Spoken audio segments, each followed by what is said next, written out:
make some homemade bread. So you're gonna take 2 tablespoons of sugar and you're gonna put it in a bowl.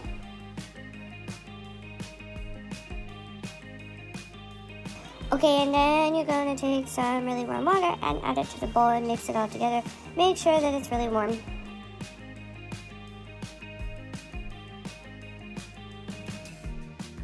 And then you're going to add your yeast and you're going to mix that together to allow it to proof and activate. I use active dry yeast, like instant ones.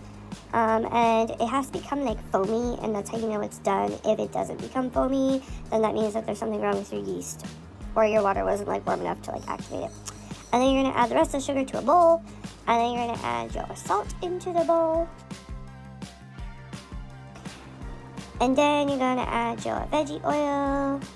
If y'all are wondering, the recipe is in the description.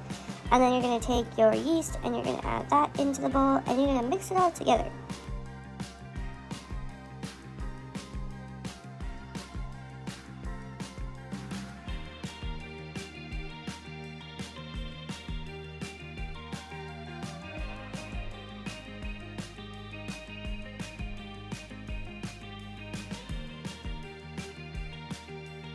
Now you're going to add your flour. I did half a cup at a time just because it's easier to mix together.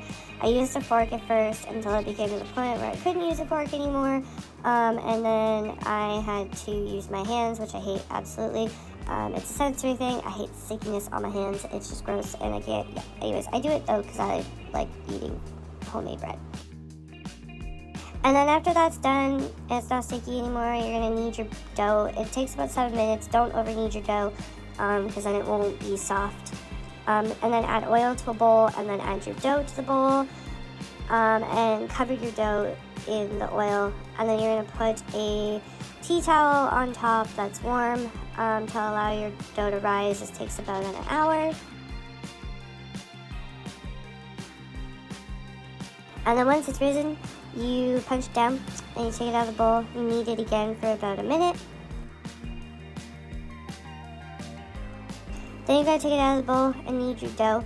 Then you're going to separate it and put it into 2 different loaf pans. And then you got to put a warm towel on top again for about half an hour to let it rise again while it's in the loaf pans. It should raise a bit over your loaf pans. And then once that's all done, you're going to preheat your oven for 350. And then you're going to cook the dough for half an hour.